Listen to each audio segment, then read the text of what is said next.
Sorry lah, saya selenge dekat rumah. How are you now that kita dah masuk MCall 2.0 ni? Ya, dah kembang dah. Tengok rambut kembang, muka kembang. Makan aja kerja. Makan tidur. Tidur. Tak ada apa nak buat. Very unprecedented betul. Ya, tetapi untuk seorang Aznil Haji Nawawi mengatakan tak ada apa nak buat, I don't think that is impossible because I think I've told this to even Ed bahawa dia tanya I tentang tentang Aznil. So I cakap Aznil is one person yang I rasa super hardworking dan super hardworking. Yes. Dan dia punya mind selalu macam bila dia bercakap dia dah ada seolah-olah dah ada storyboard dekat dalam kepala dia. So betul dah. Sometimes dia bawa sampai ke tidur. Itu yang masalah tu. Dia bawa sampai ke tidur dan besok pagi terus tulis apa yang aku terfikir dalam tidur tu dan sambung tidur balik. Aznil, and I also bagi tahu dengan Aznil, Melody punya camera work tu semuanya dari hasil kepala Aznil. Kalau tidak dulu static aja. Bila datang Aznil, haywire ada camera work tu kan. Betul. Back then masa tu Aznil dah menjadi seorang yang pemangkin ataupun you do something out of the box. Even right now, at the age of lepas daripada 50 dah in 58, betul? Janganlah beritahu dulu. No, because it's a known fact kan. Tetapi Aznil masih current. You're still current. You muka macam budak 20-an. Yes. Macam mana? How do you do that? Because macam mana nak the gap tu tak ada gap untuk seorang Aznil Haji Nawawi. You don't have that gap. You boleh relate daripada anak-anak kecil sampailah ke umur orang yang paling tua sekali yang ada lah dekat dalam Malaysia ni pun. I think dan Ed, perjalanan partner ni kan was blessed from the very beginning sebab I tak tahu. I didn't chart my journey. I didn't do any mind map ke, tak ada. It was all like gerak hati. Bila saya nak berhenti daripada TV3, bila saya nak buka bisnes sendiri, it's all fall into places. Alhamdulillah. Bila saya berhenti daripada syarikat perkapalan, I was not happy at all. Alamak, minta maaf kalau orang cakap tonton, I am not happy at all. So, the day I resigned, the day I am jobless, I adalah orang yang paling happy. Can you imagine? I jobless. Padahal dah ada isteri sedang mengandung. Masa tu, I tak ada kerja apa-apa. But I am so happy that I don't have to go to work. But the only thing that I tak happy adalah macam mana nak hidup ni. Luckily, my wife at that time ada pendapatan. She's an engineer. So, basically, kita orang survive lah. And then after that, I move on with what I love. And until now, it's all about uncharted journey at all. Itu semua gerak hati. Can you imagine bila zaman Akademi Fantasia sedang meletup, tapi tiba-tiba je Pak Nir kata, I panggil diri I dengan you Pak Nir pula. Sejak bila? Kan? Tiba-tiba saya cakap, it's about time for me to leave Akademi Fantasia. So I took the bold action to announce it dalam konsert ke-7 musim ke-5. Saya cakap, this is my last season of Akademi Fantasia. Everybody was shocked, everybody was taken unaware, including the channel manager, including the production director and producer. Jadi bila I buat tu, I have in mind like I want to go into kids world. That's where when I go seriously into Tom Tombak. Diorang kata Tom Tombak is a non-profit program. Tak ada orang nak sponsor program kanak-kanak Pak Nil, Aznil at that time, because program tu selalu prove to be a fail program. Selalunya lah kalau orang buat rancangan kanak-kanak, it's a failed program, tak ada sponsor, 0 rating, not interesting, very rigid, it's so traditional, gedebak-gedebuk. So I have hard time to convince the management. Astro at that time, I kata, please let me buat dalam 8 episod je dulu. Selalunya dulu kena at least ada 32 episod. Kali kata bagi I 8 episod je, setengah jam, jadilah. So dia kata, okay, what do you want to name it? Saya kata, Tun Tombak lah. Because I grew up singing lagu nursery rhyme Tun Tombak Melayu punya. And then it goes on, and for the first time rancangan kanak-kanak ada sponsor, big sponsors brought in millions of ringgit to the company. And then suddenly because of that, it all started with segment anak-anak aku. I cakap, let me prove in segment anak-anak aku in macam-macam Aznil that were very big at that time. Kali tiba-tiba dia kata, okay, itulah permulaannya Astro Ceria. Daripada orang tak percaya rancangan kanak-kanak, ada channel kanak-kanak dah. I am so rasa macam Tuhan bless my journey. And then can you imagine the channel number was named after my birthday, 6/11. Wow. Dahsyat ni. Dahsyat. Ni sekejap. Curious nak tahu satu perkara. Masa berhenti daripada syarikat perkapalan tu, setiap hari pergi kerja macam bawa gunung di bahu Ayo, it's like riding a non-moving horse. Okay, boleh cerita tak? So macam Jalan tak berjalan. And I am not the one riding. I am the horse. So MISC syarikat kapalan tu adalah orang yang ride on me. The horse is not moving at all. But on top of that, I was walap, and then I was abuse. No, they didn't abuse me, but they were like kick me like a ball from one department to another. At that time, I felt like, okay lah, maybe I was like a ball lah. Tapi sebenarnya diorang nak tengok where I fit best. Antara departmentnya apa? Meskom. Dekat mana-mana. Okay. Lepas tu bila dah tak larat sangat kerja environment macam tu, how did you discuss it with your wife? I actually tak discuss in depth. I bagi bayangan aja because I know akan ada jadi tentangan lah. But I discuss lah, cakap I feel like I nak berhenti lah daripada syarikat tu. And dia kata, what do you want to do? I cakap, tak apa, I boleh lah buat kerja lain. Apa kerja? I boleh cari kerja lain because at that time baru lepas kemelesetan ekonomi dunia tau. So dah mula nak boom balik lah ekonomi. So lepas nak boom balik ekonomi tu banyak recruitment.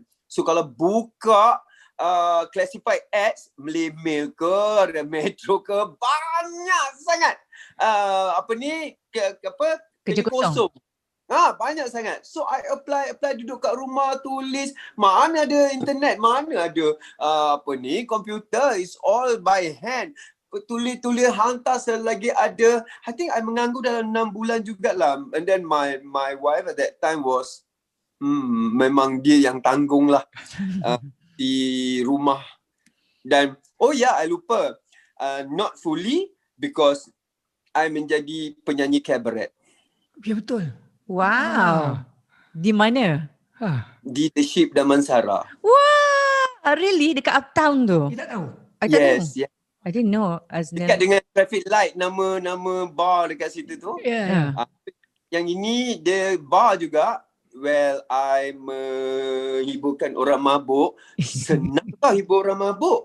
You cakap la pun diorang enjoy ya. Apa lagu-lagu yang dinyanyikan ketika tu? Dah, we started with only 7 songs. And then kita ulang next set lagu sama pun diorang tak perasan. Diorang mabuk. Lagu apa masa tu? Lagu-lagu apa? Macam-macam lah. Lagu like Oceans Apart, Day After Day. Richard Marx. Tommy Page. Lagu Tommy Page. Lepas tu lagu New Kids on the Block, Step by Step, Heart to Heart. So masa tu ada band, you have your own band ke? Ataupun I have my own.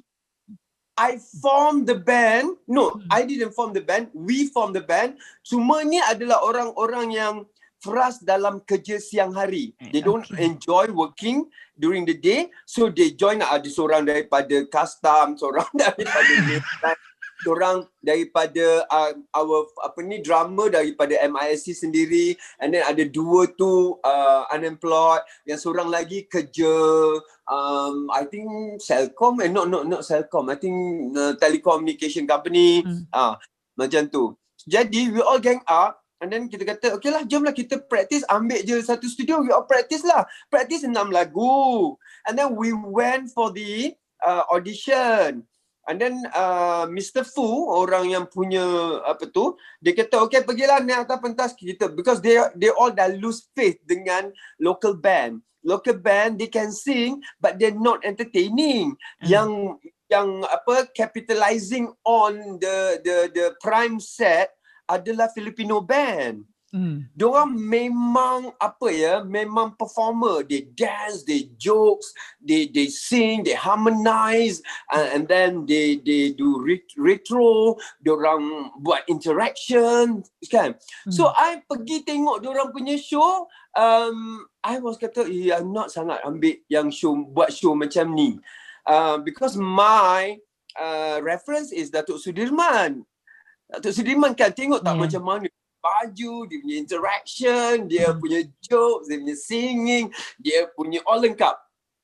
Dan I pun pergi audition dengan 7 lagu. Baru lagu ketiga, dia suruh kita berhenti. So dia kata, can you start tonight? Wow. And then I kata, you all ada 7 lagu je.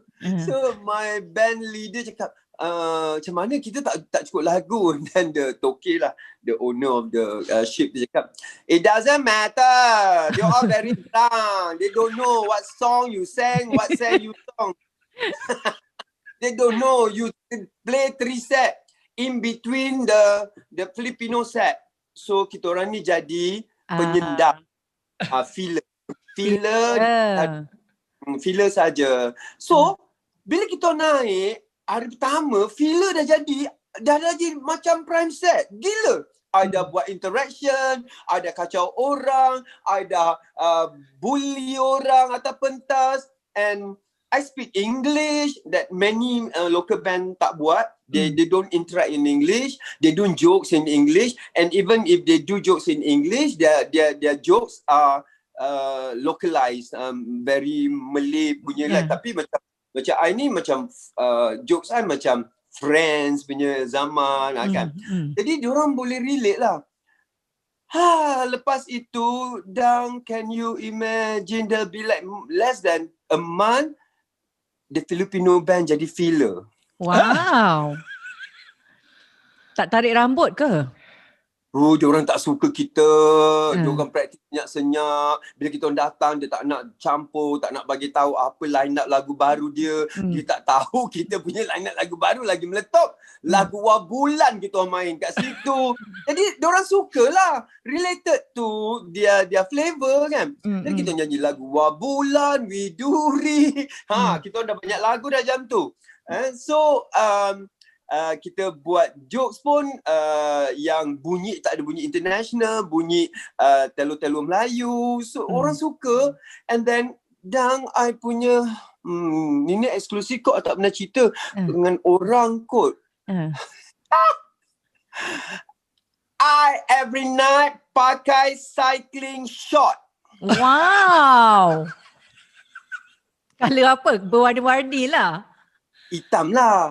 Tu cycling short, like lepas itu my socks pula panjang sampai ke lutut. And then I pakai kemeja with tie, that tie masuk ke baju kemeja, masuk dalam cycling short tu. Wah, I sendal tisu lah orang kata. Kau sendal tisu cakap letak poket extra. Macam-macam spekulasi tau. So, I was enjoying myself tau. Every night. Pakai that cycling short tu. That tights or whatever you call it lah. Tights. Ya, ramainya orang datang nak tengok. Berapa bayaran masa tu? I dapat RM1,500 sebulan. Seorang? RM1,500 seorang. Equivalent to my gaji in MISC. Berapa lama kerja pub tu? 2 tahun. 2 tahun Ya, 2 tahun tau. Wow. Lagi I tak ada anak, dia baru kahwin, terus ada anak I dah setahun, dah 9 bulan dah atau 8 bulan anak I dah besar juga, and then baru I berhenti, I dapat offer from TV3. Anak-anak tu angkara cycling shorts tu ke apa? Anak-anak itu bila cycling short tu dibuka di siang hari lah. Sebab I malam.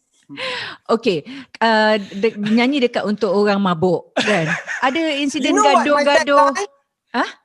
You know what my tagline every time I nyanyi? What's my tagline? My tagline is, the more you drink, the better we sound.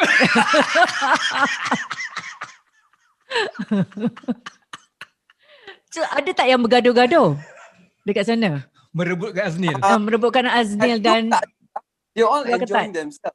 Really?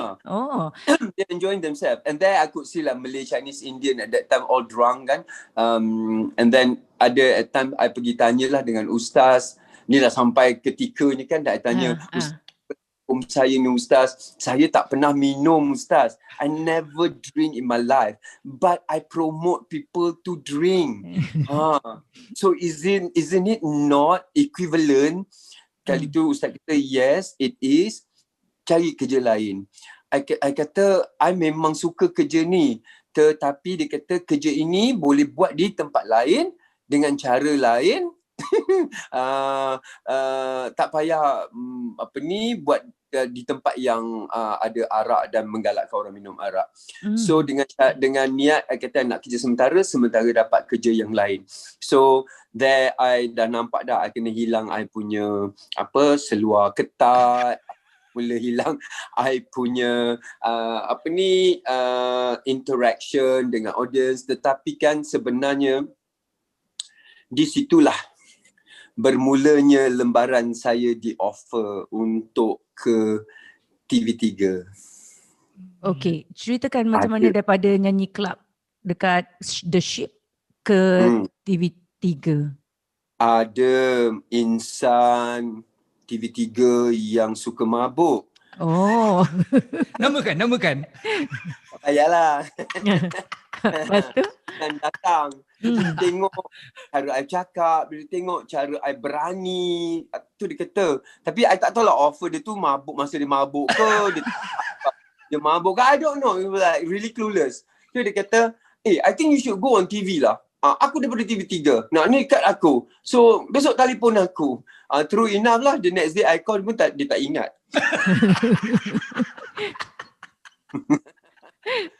Went for the audition lah. I went for the audition untuk TV3. I was so takut. I so tak prepare because tahulah kita orang balik pukul 3 pagi baru sampai rumah. And then they asked me to come like 11 in the morning. So I'm not prepared. Tidur kat cukup. And then bila you sing at night and then suara you serak. So muka you kusam, tidur tak cukup, you don't look good on TV, don't look good on camera, you don't sound good also. And then in the end, it's just an audition lah. A very good experience for me. I was rejected lah. No, it's not that I was rejected. I was not being contacted. Until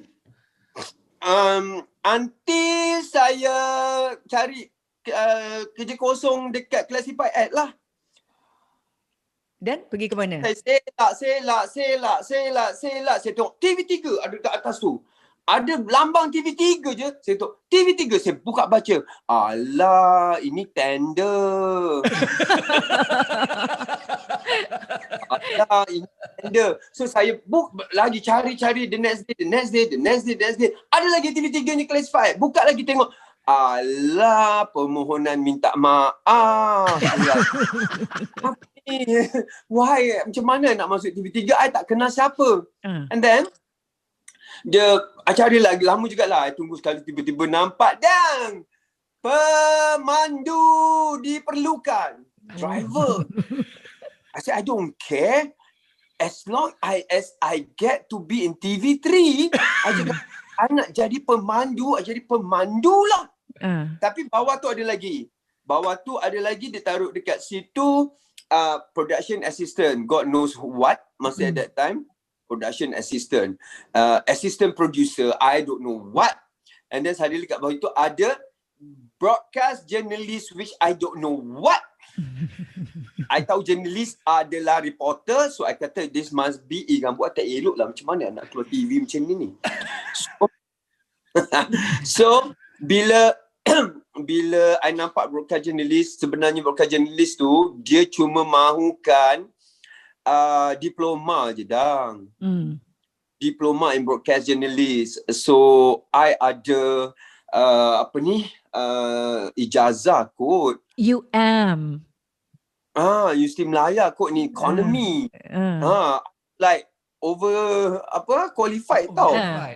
I minta sahaja peduli. And then I takut kalau I post tak sampai. So what I did was I drove to Jalan Liku. So I park illegally dekat kedai-kedai makan. Tempat tu mana ada tempat parking kan? So I masuk aja pergi sampai dekat guard dekat studio TV3 tu. Dia stop me. Guard kata mau pergi mana? Saya cakap saya nak hantar surat untuk HR. HR wrong building. HR dekat Jalan Syed Putra. Ini studio sahaja. Alah, salah pula tempat. So I kata, can I leave my letter here? Sekali dia kata boleh, nanti kita akan ada rider yang akan daripada studio pergi ke HQ atau HQ pergi ke studio. Dia ada rider. So I ambil balik tak jadi. I takut ni mesti ada orang tipu ke nanti, orang tercicir ke. So I tak jadi. Kata tak apalah. I will go to Jalan Syed Putra, God knows where, I don't know. So I bawa kereta nak pergi situ, but on the way not on the way, on the way I am walking out of the gate, TV3 studio punya gate, ada suara panggil I. Excuse me, anything that I can help you? Dang, I pusing belakang. Siapa dang? Siapa? Puan Zaleha? Nur Farahin Jamsari. Okay. Dia kata dia nak pergi ke HQ. I'm on my way to HQ. Do you want me to hand over your letter on your behalf? I cakap, ya Allah, awak ini Nur Farahin kan? Dia kata, yes, I am Nur Farahin. Suara dia memang sebiji. Macam dalam sebiji Nur Farahin. Kali tu dia kata, I'm on my way there. So, aku kata, Farahin, call me Farah, dia kata. Farahin, boleh tak tolong hantarkan surat ini dekat HR? Boleh. Just call me Farah. I'm on my way there anyway. So, I will send on your behalf. So, I was like, tak hantar pun tak apalah. Farahin dah cakap dengan aku. I can tell the world, hello, the newscaster cakap dengan I tau. I was hoping juga, masa nak pergi tu, siapalah aku nak jumpa ni? Siapalah aku nak jumpa kat sana? Tak ada. They don't hang around lah. Mereka tidak menggantungkan diri mereka di kedai-kedai itu. I didn't get to see any of them. So, Nur Farahin dah bawa. You know what? Day after, a guy named Nasir from HR. Nasir, Nasihan, if you're watching this, Nasir nama Nasihan. Tu dia kata, saya Nasir daripada HR, kita ada dapat surat permohonan kerja. Your friend, dia kata your friend. Wow. Your friend Farah yang bagi dekat kami. And she said, can you take a look at my friend's application? Farah cakap, I kawan dia.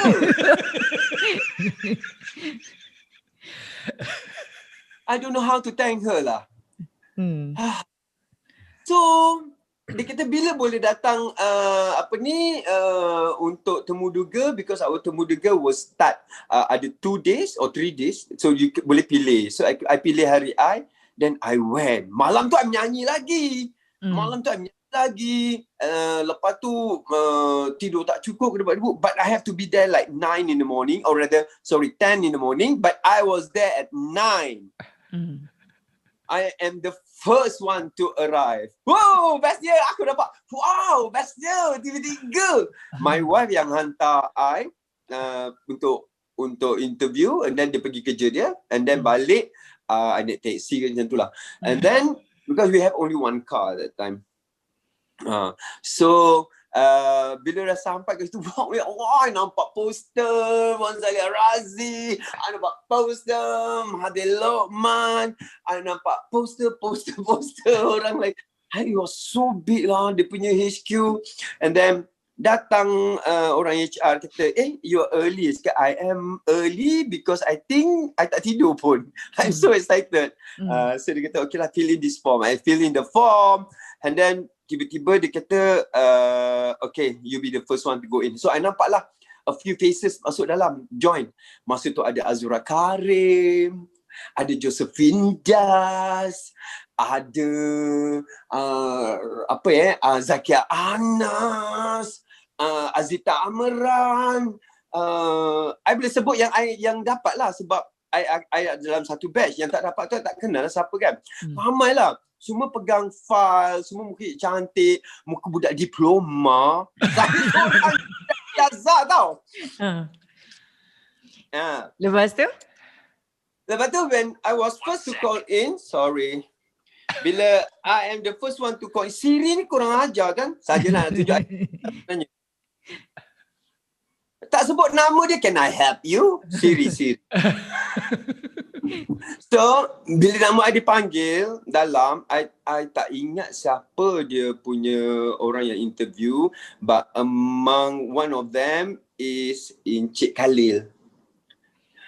Cik Khalil nama dia? Khalid? Cik Khalil? Not sure, tak tahu. Khalid ke? News. Cik Saleh Kasim. Oh, Saleh Kasim. Kan? Saleh Kasim. Ya, Cik Saleh. So, dia kata, ni kenapa suara kau dah kasar dengan I tau. Ni kenapa suara kau ni serak-serak ni? Dia cakap, I sing at night. What? Ya, saya penyanyi kabaret malam. Saya jantan kabaret tuan. Saya dah mula buat lawak-lawak gitu. So, diorang pun macam refreshing lah. Early in the morning kan, dapat benda yang sangat refreshing for them. So dia kata, wow, what a way to start our day. Dia cakap dengan orang-orang yang lain kat ada 3 orang. So dia kata, oh, you're a singer. Boleh nyanyi? Wah, boleh menyanyi. Aku datang untuk jadi wartawan. Suruh, boleh nyanyi? Boleh. Cuba nyanyi satu lagu. Tak sempat kena diri. Bukan kena diri debut. Dia tak tengok lagi paper. Dia suruh I menyanyi. So I step a little bit backward. Dia kata, you don't have to step backward. I cakap, my voice is very loud. The projection sangat kuat. Okay. Do whatever you want to do. Just that you entertain us. So I nyanyi lah. Oceans apart, day after day. Wow, lagu Richard Marx. Lagu apa nama tu? And I slowly go insane. Lagu tu lah.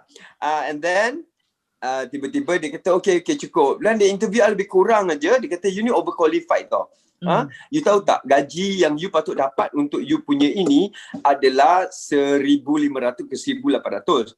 Tapi we are offering you only RM800 for diploma. RM800 diploma. I cakap I don't mind. I tak kisah. Janji saya dapat masuk 800 pun tak apa. Tapi dia kata boleh buat overtime. Kalau buat overtime, then maybe you akan dapat more than RM800 lah. So, I cakap, okay, I am so into buat overtime. I cakap, to cover my cost. But as long as I get to be in on TV. Kali tu, okay, dah sudah tu, dia kata, okay, we'll be in touch with you. So, bila I keluar, I tengok orang lain semua dah menghafal lagu ya. Dia orang dengar lah daripada dalam tu. Dia kata, ada orang tak tahu siapa, dia kata, kena nyanyi ke? Yo, prepare at least one song. Ini apa kena prepare lagu? Yo, kena prepare. Malay satu, English satu. So, I balik, agaknya dia orang kelang kabut lah. Menghafal lagu ke apa benda ke. So, I don't know what happened lah. But not long after that, I dapat panggilan. Dia kata, okay, when can you start? So, that's the moment in, I think February, in February 1991, I started as broadcast journalist. Okay, kerja dekat, gaji masa tu kecil betul kan? Dia punya salary scale Ya. Dan bila Ed hari tu ada tanya juga tentang the politics dekat dalam TV tu sendiri. Ya. Okay, masa Aznil masuk ke dalam bilik dah start kerja kat TV3 tu pun ada yang tak okay, ada yang perangai macam-macam. That's normal. Office politics is everywhere kan. Tell us about it, Aznil. Okay, bila saya masuk, saya come on lah saya dah 28 tahun kot. 28-29 tahun lah. Tapi yang budak-budak diploma tu semua masuk dalam 21-22 tahun kan. Saya dah 28 tahun. And then saya dah ada isteri.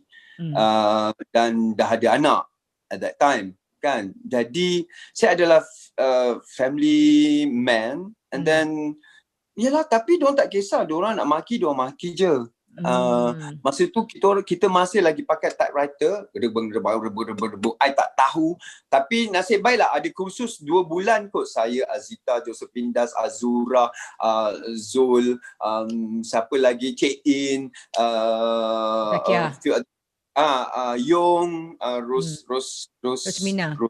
Rusmina, itu semua Zakia Ana semua batch kami. So kami dah dilatih dalam 2 bulan sebelum kami dimasukkan ke ke bahagian berita. So bahagian berita masuk dalam tu, diorang memang menunggu aja. Nak kenyamkan. Baru nak datang macam singa nak melapar nak ngap.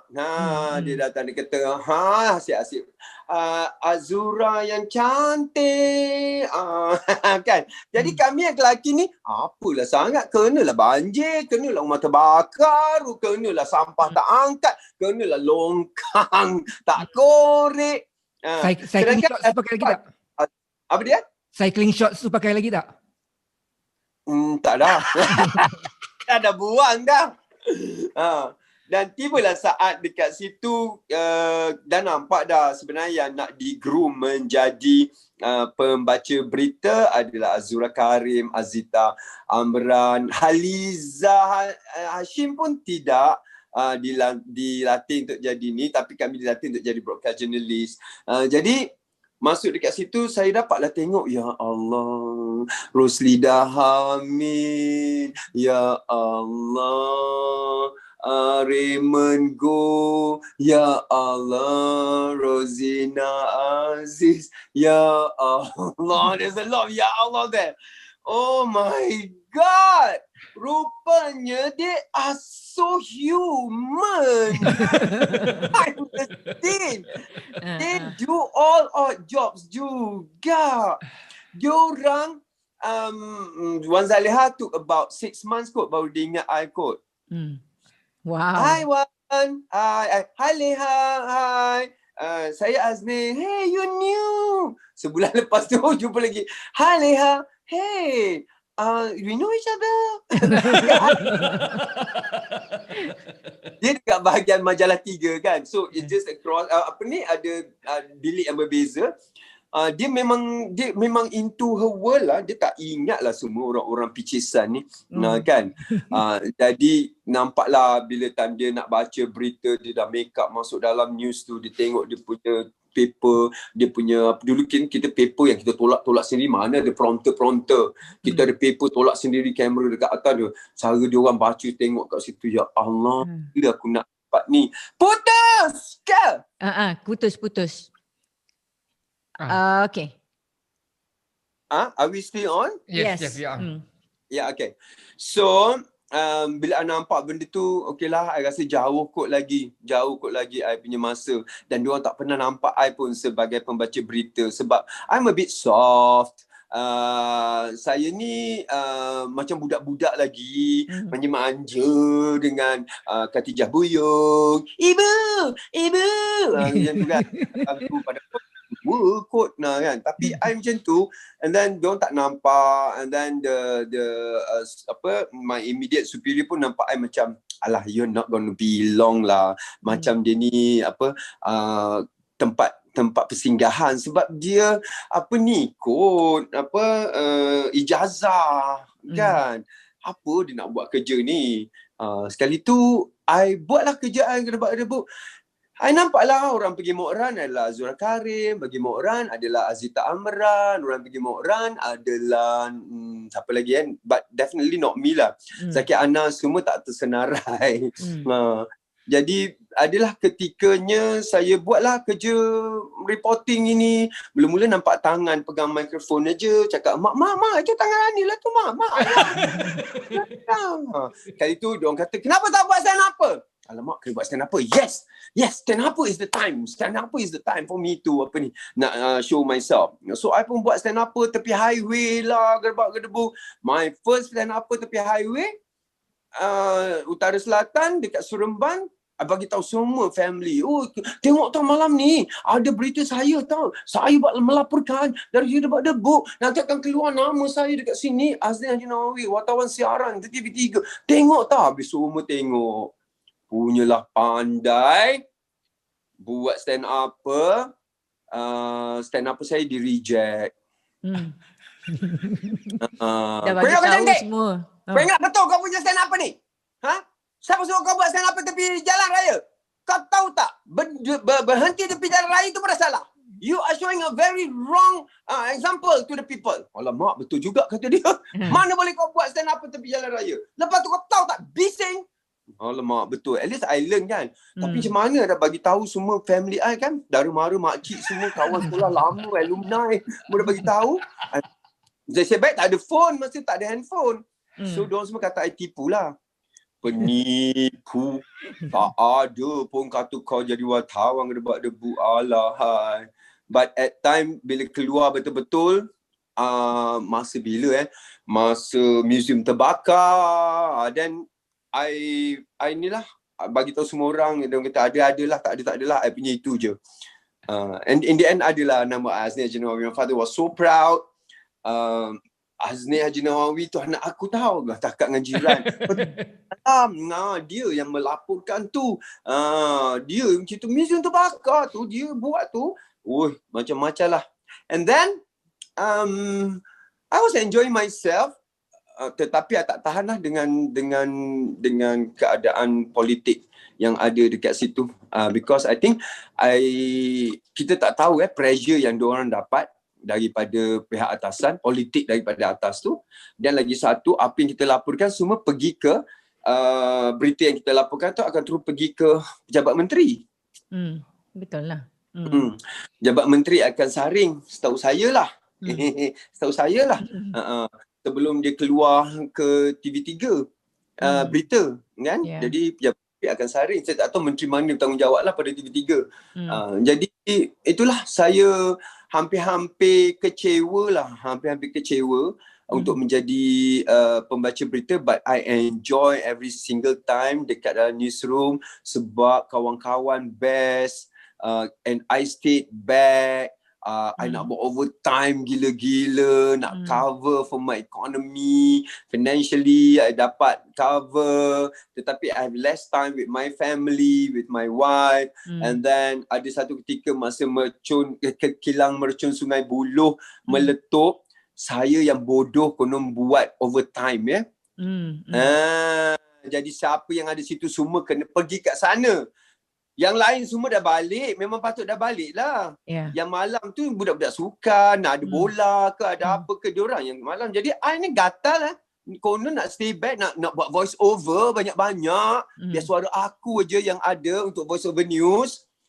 Jadi bila saya dengar, alamak ada kilang mercun terbakar, aku pun pack pelan-pelan barang supaya aku tak disuruh pergi. I was walking out slowly, and then suddenly the assignment editor panggil, kau nak ke mana?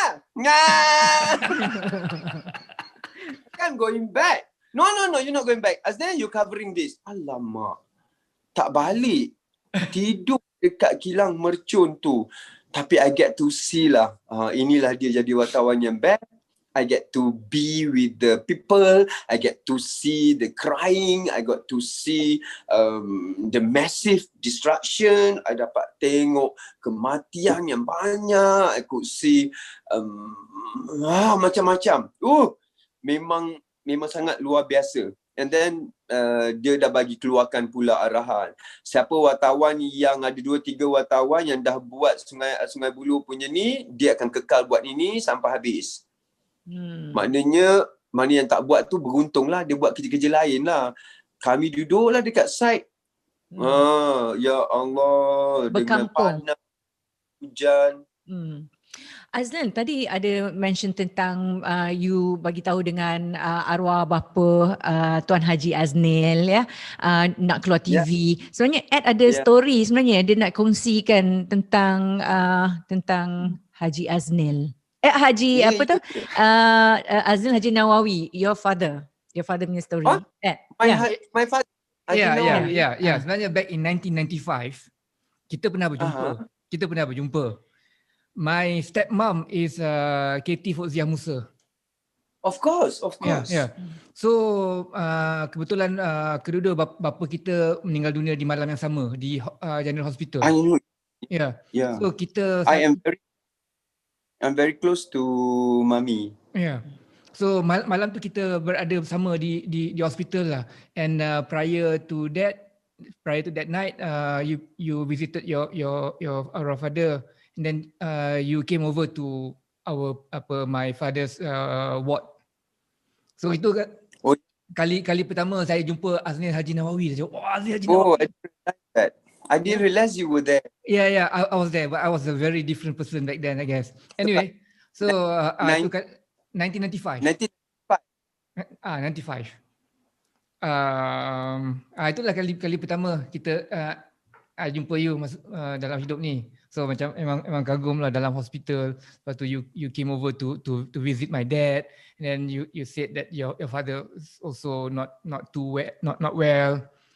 Lepas tu di malam yang sama mereka meninggal dunia.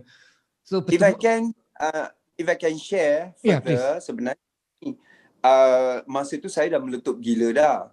Saya dah jadi nama yang dikenali, sampaikan saya tak suka berlakon, tapi tiba-tiba pengarah ni minta boleh tak nak panggil Aznil berlakon. Watak pada saya, umur saya dah 32 tahun kot. Watak remaja umur 18 tahun.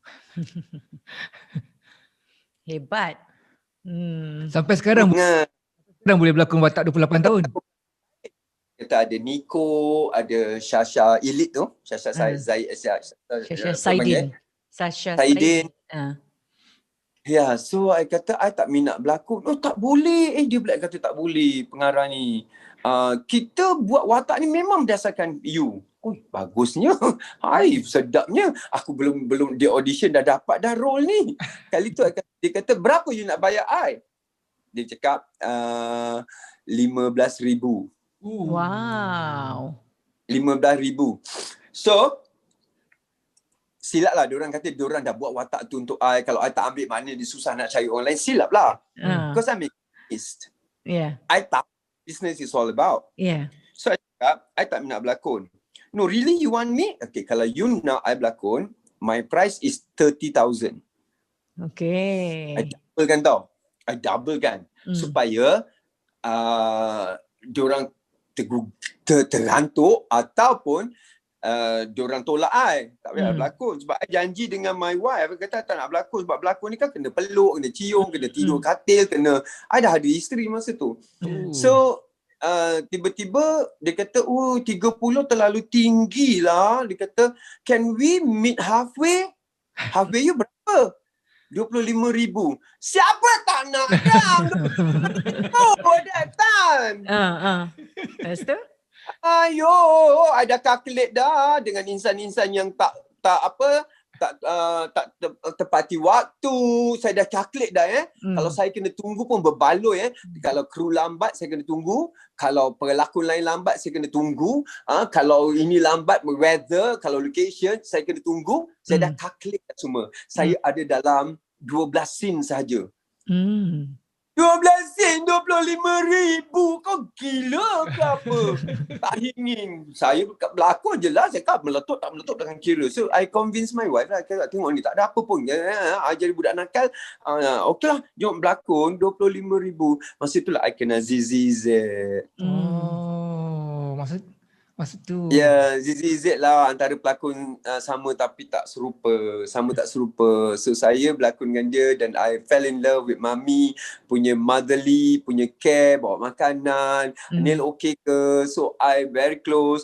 I habis shoot, I pergi rumah Mami dekat Taman Melawati. I spend a lot of time there. So Banga become my brother. Sam jadi my younger brother dekat situ. Banyak masa I habis. We even miss each other kalau tak shoot. And then after the shoot, jadi kita orang banyak. And then suddenly Mami kata suami Mami ada dekat ward HKL. Saya kata nak pergi tengok juga, pergi jumpa. Padahal pada I ada dekat Bangsa, medical center, panggil apa, Pantai. Jadi bila borak-borak dekat situ, that's why I tahu, wah, uncle ni, daddy adalah ketua polis. Macam mana anak dia boleh jadi pelakon, ketua polis kot. Kan, so garang jugalah. Ni siapa datang ni? Ni apa ni? Pernah baca berita? Mana baca berita? Jadi tak pernah tengok. Malunya aku dah tak pernah tengok. Kali tu, okay. So on that night, ada one night, my dad passed away. I call up Mami and Abanga. Cakap, Mami, ayah saya meninggal dunia. Baru kejap. And then Mami kata, Nel, daddy pun baru meninggal, Nel. I ingat nak mengadu at the same time. Rupanya we both are in the same boat. Mami, kita dah tak ada. Sama daddy dah tak ada, Nel. Mami, saya dah tak ada ayah, Mi. Nangis kat situ. And then the funeral was done. Walaupun different places, but at the same time, daddy dekat AU Keramat kan? Ya. My father dekat Keramat Ujung. But we didn't get to visit each other funeral. We didn't get to be in each other tahlil. But we share the same sorrow. Then that's where I thought that we are so special together lah. So Mami, the family had become like my family juga. And I didn't realize someone is there. Was there? I think masa tu you pun you said you were a different person. Yeah. How different? It was different. That is a different. That is a totally another life ago. Oh yeah. Not just another lifetime, another life ago. Yeah, but thank you for that time yang you datang visited my father and you were so gracious. Yeah, even until now, during Sam new wedding pun mami suruh I datang as family. Pergi ke Kedah, minta I pakai baju family colour kan, so I rasa macam oh my god. I am so touched lah that I am being accepted to another family, and how I together with your cousin Adam Wahab, Adam Wahab work with me, Bangau kerja dengan I bila I buka my own production house. So yeah, and then adik juga masa tu adik sibuk nak menyanyi. Pernah jumpa dengan adik kena popular. Adik tak suka popular sangat bang. Adik nak jadi pelakon yang tak nak populariti. Adik nak jadi pelakon yang karakter, yang orang ingat adik pasal karakter. Tak boleh adik kena popular. Adik kena ada commercial value adik kena. In the end, ambil kau bintang paling popular yang aku tak pernah dapat pun. Sorry, kenapa kena popular? Kena popular sebab kita nak orang recognize kerja kita cepat. Kalau kita kerja bagus, kadang-kadang orang nak recognize kerja kita lambat. Dengan politiknya, dengan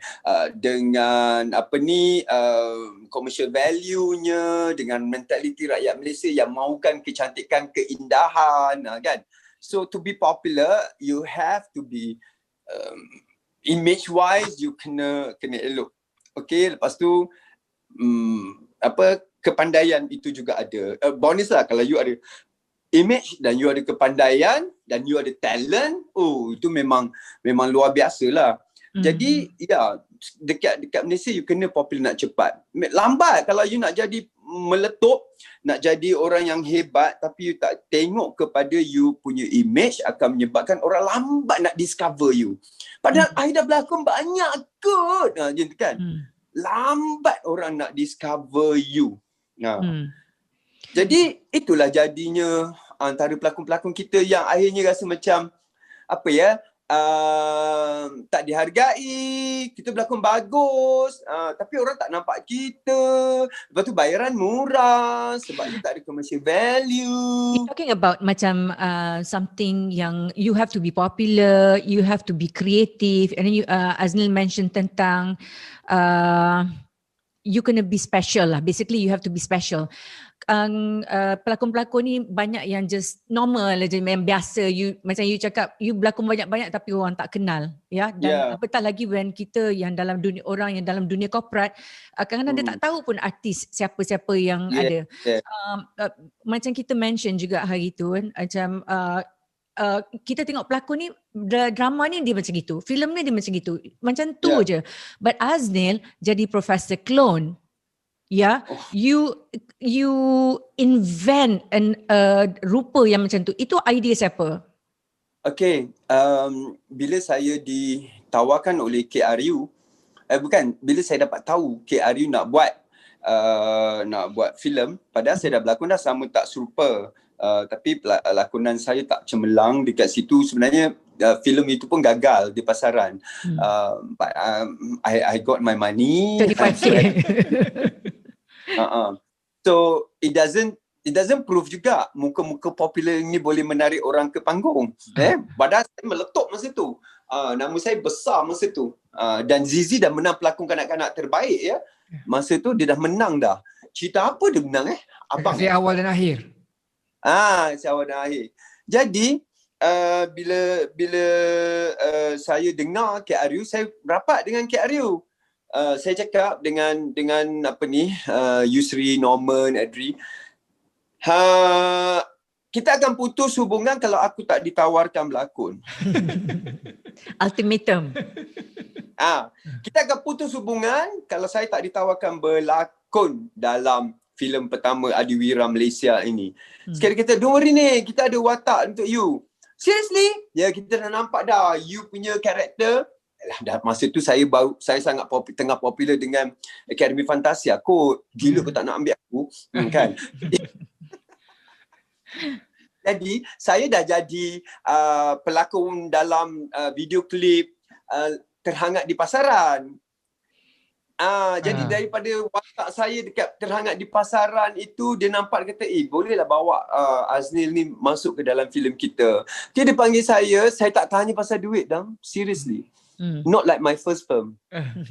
Kenapa? Saya tak tanya pasal duit dah. Sebab saya tahu kalau KRU buat satu benda, memang dia akan buat benda yang berkualiti. Orang adalah cerita, KRU gitulah, KRU ginilah. Saya tak kisah, dia my friend, nak cakap. So I don't think apa benda experience dengan KRU yang you all nak sour grape sangat tu, I don't think akan berlaku pada I. Kalau berlaku dengan I pun, I tahu macam mana nak handle because they are all my brothers. So I ambil lakonan itu dia bagi sebagai villain. Saya cakap, ya Allah, aku akan nampak seperti Penguin.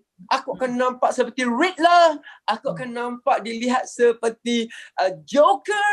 Aku dilihat, oi, macam-macam. Nak. At that time, tiba-tiba ada Willy Wonka, Chocolate Factory. Sukanya watak ni kan, Willy Wonka, Chocolate Factory ni sukanya. And then bila berbincang dengan director Yusri kata, you punya image ada gini-gini. Dia dah sketch dah. Betul-betul macam Willy Wonka sikit. Dengan makeup tebal, dengan lipstick hitam, dengan rambut yang macam tu, dia memang flamboyant, gerbak debu. Jadi I cuma colourkan suara, gelak, jalan, itu. Itu yang I colourkan. Dan saya sangat suka buat tu. Tak ada stres langsung, walaupun ada stres orang datang lambat, muncul patut pukul 10 pagi, pukul 6 petang baru muncul. Jadi saya tak complain because I was enjoying myself, because I get to be the first villain, and then baju I cantik-cantik. And then berlakon dekat green screen sahaja. I don't know what's happening. Itulah first time berlakon kat green screen. Jadi bila I berlakon tu dengan gelap. Can you imagine berapa take, gedebak-gedebuk, berapa hari back to back, suara I hilang. And then I have to be rested for a while, for 2-3 days before I come back to the location, because suara I tak ada. And then kena pula dubbing, benda yang sama juga, tak boleh buat suara yang macam tu. But saya sendiri tak sangka watak itu menjadi watak yang lebih besar daripada Cicak Man. Orang ingat your character daripada The Cicak Man? Sampai sekarang dah. Sampai sekarang orang main-mainkan lagi filem itu, duk ulang-ulang. Tetapi masih lagi bila jumpa je, boleh tak gelak macam Profesor Clone? Boleh tak gelak macam Profesor Clone? And then itulah watak pertama saya yang saya suka, dan watak itu menjadikan saya tersenarai dalam pelakon pembantu filem terbaik Festival Filem Malaysia. Okey, tersenarai. Duduk sebaris dengan Rahim Razali. Wow. Dan ramai orang bila playback nama dan calon-calonnya adalah Aznil dalam Cicak Man. Rahim Razali dalam filem Cinta. Jadi semua kata macam I menang tau. I pun dah, aku menang lah ni kan. I tak kisah pun sebab my first film kot. Kali tiba-tiba Rahim Razali menang. I was like, okay lah, aku dah tersenarai kot. I don't really care kan. And then semua duduk sebelah Rahim Razali yang menang berapa kali festival filem. Pelakon terbaik dan pelakon membantu terbaik kan. Director terbaik lagi, dia pernah berlakon filem terbaik lagi, dia pernah direct. Jadi bila saya dapat tu, dan saya tak terbayang satu je dah. Macam mana kalau saya menang? Macam mana saya berhadapan dengan bintang hebat seperti Rahim Razali di bawah yang kalah? I don't think I can go through that moment. Allah kaya. Dia tahu I tak bersedia. Saya tidak akan bersedia. Dan bila Rahim Razali menang, cakap not yet lah.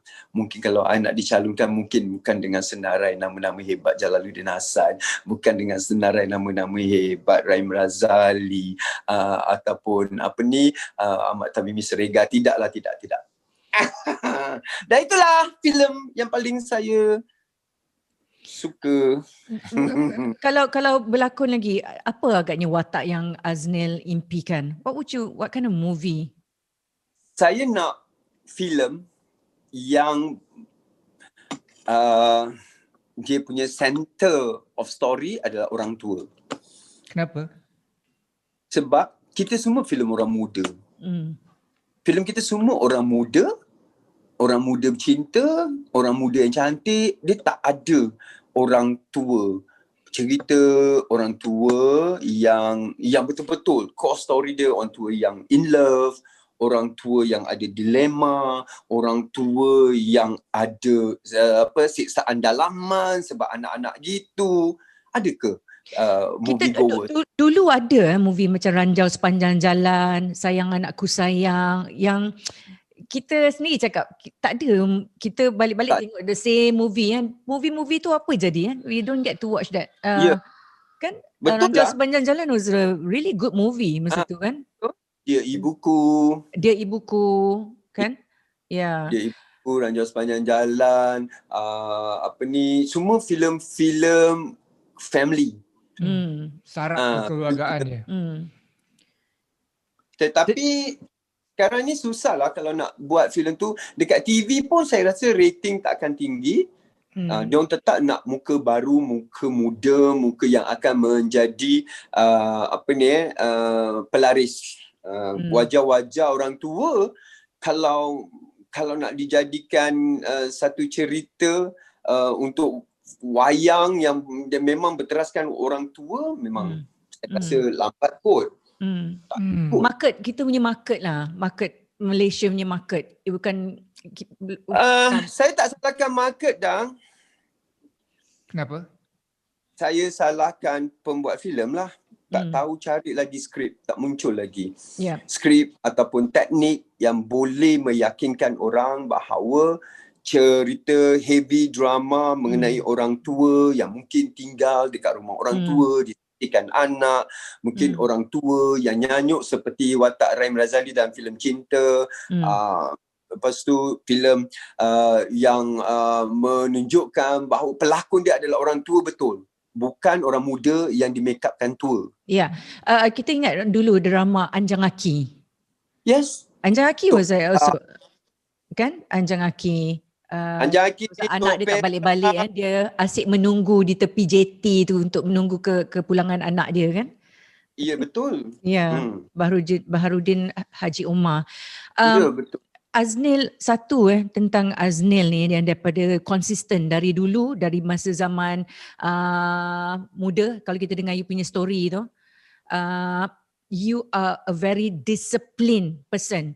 Maknanya kalau pukul 10 audition, pukul 9 you dah datang. Dan itu nampak sampai ke hari ini.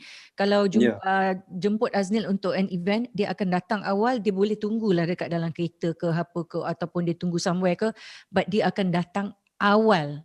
That's one criteria karakter you. This discipline ni memang dah wujud daripada zaman sekolah ataupun memang dah zaman kecil dah implement oleh parents ke macam mana? It doesn't take a parents to be a soldier or an army or a police. To train anak dia disiplin. Bapa saya cuma seorang panggil station master untuk syarikat bas, dan ibu saya adalah full time housewife. So saya disiplin sebab saya involve dengan benda yang semua yang saya suka. Saya tak involve dengan benda yang saya tak suka. Kalau saya suka benda yang saya involve tu akan menyebabkan saya sangat disiplin. So kebanyakan daripada kerja saya adalah kerja yang saya suka. So I train myself there to be early. I look forward, malam tidur restless, nak pergi bangun kejap, baru pukul 3, baru pukul 4. But every hour bangun dah excited nak pergi shooting, dah excited. Sebab saya dah sebelum saya masuk TV, saya dah involve dengan iklan tau, Dang. banyak iklan saya yang saya buat. Saya buat Nescafe, saya buat Milo, saya buat macam-macam iklan. Jadi saya dah excited gila dah dengan kerja-kerja depan kamera ni. Jadi bila itu dah saya lalui, so semua kerja dah terlibat dah macam tu. Lagi-lagi pula bila orang kata Aznil ni sangat disiplin tau, ambil dia. Jadi saya nak bukti otherwise ke? Taklah kan? Setiap kali wartawan tulis he's a very punctual person, a very disciplined person. I don't want to dishonor my own reputation. Kalau ikutkan benda itu dah mendidik saya dan memang saya tak boleh tahan dengan orang yang lambat, saya tak boleh tahan dengan orang yang tak disiplin. So disiplin ni diorang fikir datang awal dan datang awal tepat pada waktu. Bagi saya disiplin adalah bukan datang pada waktu tetapi datang awal. 1 hour or 1 hour earlier. Lepas itu disiplin ialah you dah siap dah muka you. Dah make up, rambut siap, baju dah ada. You tak terkial-kial dekat tempat baru nak cari baju, baru nak cari tu. Tak. Disiplin pada I ialah skrip you dah hafal dah. Disiplin bagi I adalah I ada baju gantian. Kalau kata baju ni tak sesuai, don't worry. I have another one, I have another 2, I have another 3. Boleh pilih. I tak datang unprepared. Itu disiplin bagi saya. Disiplin bagi saya adalah making myself at home dekat tempat tu. I tak nak jadi alien. Datang lambat, lepas tu I rasa macam tempat ni bukan baru, janggal. Jadi disiplin bagi saya adalah macam-macam benda. Disiplin bagi saya ialah lagi satu ialah volunteer untuk buat benda yang bukan kerja saya. So I will volunteer to do 1 thing or 2 thing extra more. Like I ada lah topi ni. You nak pakai tak topi ni untuk scene yang akan datang ni? You nak tak topi ni? I ada topi tu. I boleh offer. Pinjamlah. Bayangkan dalam anugerah juara lagu, I am only a floor manager. One of the guitarist kumpulan fotograf naik anugerah juara lagu final. He came plain. One of the guitarists, I lupa nama dia. He came plain. And then I floor manager. I pakai jaket hijau cantik. I offered him, take my jacket and wear this on stage. And I tak pakai jaket, I pakai kemeja dengan tie, floor manager ya, pakai kemeja dengan tie. And I look better than somebody yang performing on stage. So I kata, no way you pakai this jacket. And dia ingat itu adalah momen. Bila kadang-kadang dia message kat FB, ni ingat aku tak? Akulah yang kau bagi pinjam baju yang aku beraksi dekat dekat pentas juara lagu, lagu fotograf kan. Jadi bila I tengok balik, cari dekat YouTube, cari balik anugerah juara lagu fotograf beraksi tu, itulah jaket aku. I punya discipline is not just datang awal lah. That's why you're a very successful person in life generally, because of your discipline. Success, Sukses tu adalah satu benda yang datang setelah penat lah. Kalau I tiba-tiba, kau dapat inilah, I tak kot. Saya dicalonkan berapa kali kot untuk pengacara TV lelaki popular. Berapa kali saya melihat kemenangan orang lain. Dan saya dicalonkan, dah pemenangnya adalah Jalaluddin Hasan. Aku tahu tak. Kalah pada muka kau. Tak malu ke? Aznil juga which I bagi tahu dengan Ed, Aznil ni tak berkira. Dia tak berkira dan suka tolong orang with a person with a kind heart. Yang itu I tengok sendiri dengan mata kepala I sendiri. It's not untuk bagi tahu ke apa, tetapi I really one quality you Aznil yang I admire is you nak suka tolong orang. You're one of the first yang masa during the MCO tu yang bercerita tentang atau cuba nak sampaikan message tentang kepenatan dan lelahnya the frontliners. You feature them over your social media, kan? You gunakan you punya social media tu untuk for a good cause. And you also use your social media untuk help promote orang lain berniaga by promoting their product, yang mana kalau orang lain as a social influencer yang lain dia akan charge, tetapi Aznil tidak charge orang untuk promotekan dia orang punya barang-barang. Why do you do that when you can gain some money? Padahal ketika itu adalah masa di mana kami tak tahu masa depan dan duit. Kami tak tahu pun. Saya punya kerja tiba-tiba hilang. I am supposed to go from one school to another buat motivational talk. Tiba-tiba perhimpunan dibatalkan. So bila perhimpunan dibatalkan, kontrak saya pun dibatalkan, sponsor saya pun tarik diri. I am jobless, I don't have any money, but I do have saving. At the same time, I kata I want to get myself being useful lah. Kalau daripada duduk rumah tak buat apa kan. So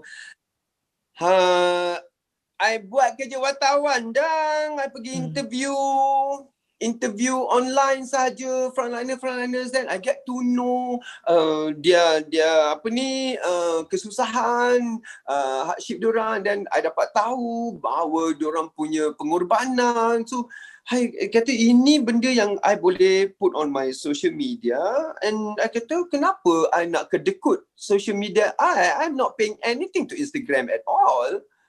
Saya tak bayar apa-apa kat Facebook pun. And I have a lot of time. So saya telefon, saya buat kerja, saya edit because I dah ada basic broadcasting. Saya pandai edit, saya edit semua dekat phone, and saya pandai alih music, saya buat voice over semua dekat phone saya, and I don't have to be with a production team. Saya kata boleh je amateurish lah, but it doesn't look amateurish because I put side by side. How do you do that, Pak Nil? Orang production tanya on phone, you boleh buat benda itu, you use your phone, you boleh buat a window, one window to another window yang boleh bercakap. Macam mana you buat tu, Pak Nil? Kan? Why you ask me? I punya background production and broadcasting kuat kot, kan? Lip sync lari pun I boleh adjust. And then bila I dah buat gitu, itulah kita nak kena bagi tahu semua orang ni, jangan kedekut masa, jangan kedekut waktu, jangan kedekut ruang, kan? Tu payah balik. Can you imagine ada seorang tiba-tiba dia hilang kerja, dia jadi rider, dia beli barang, dia dapat debuk, tiba-tiba anak dia nak minum Milo. Anak dia nak minum Milo yang ada barang orang. Lepas tu I interview dia sebab I tahu dia kena buang kerja. Tiba-tiba in the background anak dia datang, anak dia lari. Mak nak minum Milo, mak. Jangan. Itu orang punya. Alamak, nak Milo lah mak. Nanti nanti kita cakap baba mana kita nak cari Milo. I dengar in the background. Hati sebagai seorang ayah. You boleh rasa. I went through that moment lah, Dang. Kita orang tak ada Milo masa kecil. I went through that moment. I can hear in the background. Dan I cakap, kenapa anak tadi tu? Tak adalah Pak Nil, dia nak Milo. Tapi sebenarnya barang tu orang lain punya. Tinggal kat sini dulu sebelum kita nak hantar, dia nampak Milo tu. And then I pergi hantar Milo sebanyak mana yang ada. Pergilah hantar ke rumah orang. And then I keluarkan dekat Instagram, ramai pula orang yang nak hantar Milo kat budak tu. So dia dah tidur atas Milo kot. And then rezeki bukan budak tu dah. Milo contacted me. How can we collaborate? Wow. My source of income yang tak ada tu, tiba-tiba one big company come and offer you a collaboration. Definitely, if Milo, it won't be peanuts, kan? Yeah. And then after that, Kementerian Kesihatan Qaumiah, because I tolong first, and then I buat review food kan, free of charge. Sebab I tahu ramai dah tak ada kerja, ramai hilang kerja. So satu ruang letak dekat I punya tu, kalau ikutkan memang it will cost them about RM6,000 lah. Nah, tapi I didn't charge them, and then diorang hantar message that what is more rewarding. What is a celebration to you? Kalau kita kata, Pak Nil, saya dah ada sale Pak Nil. Satu hari sampai 20 orang minta saya punya mihun, 20 orang minta saya punya kebab, 20 orang. Ya Allah. I rasa macam itu cerita yang paling best sangat. Disebabkan I buat banyak review, I dah jadi terror tau. Terror, the expert in review. Ada satu minuman kesihatan wanted to endorse me. Dia kata, dia appreciate I punya effort. Another thing is, you are so sincere in, ni dia cakap, bukan nak cakap. You are so sincere in reviewing. Dia kata, semua yang you makan sedap ke Pak Nil? I kata, yang tak sedap tu I tak keluarkan. That is my term dengan I punya vendor.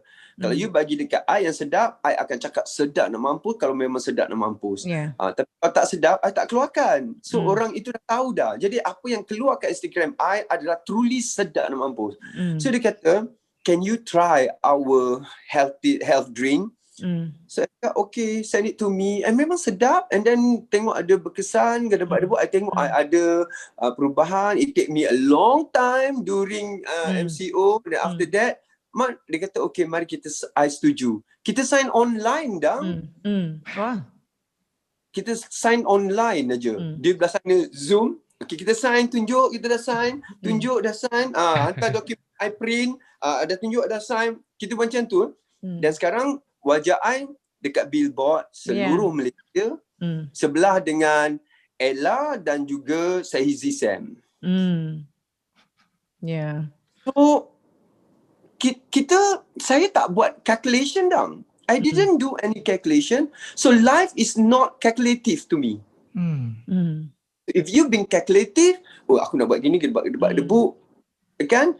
You akan lost your opportunity cost. Ini yang I belajar dekat university. Opportunity cost adalah sesuatu benda yang you terlepas sebab satu benda yang tak disangka berlaku. Bagi I, opportunity cost adalah cost yang dapat, opportunity yang I dapat tanpa I being calculative. I tak tahu nak kira berapa masa itu. I know it's not about money all the time. If a businessman, I know it's not about money all the time. It's sometimes about helping people. I know I was in a big company before. Dia memang ada department yang jaga CSR.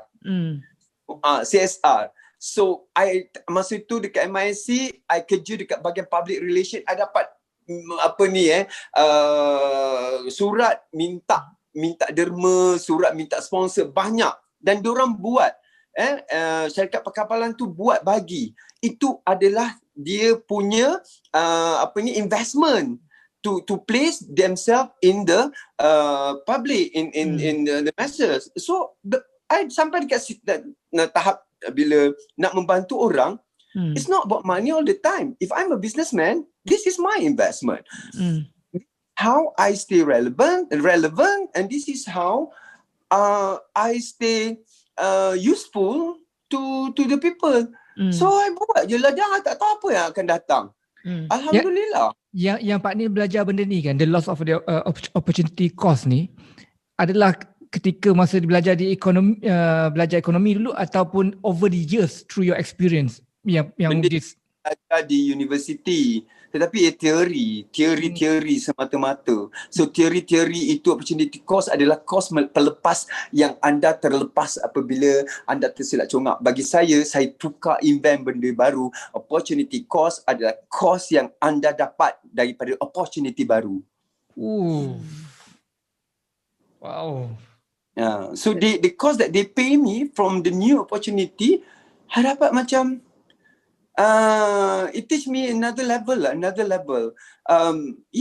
It's not about fame, it's not about money. All that already lah. I pun dah sampai satu tahap lah. Dah sampai satu tahap yang money is not my main sebab I want to to stay in the industry.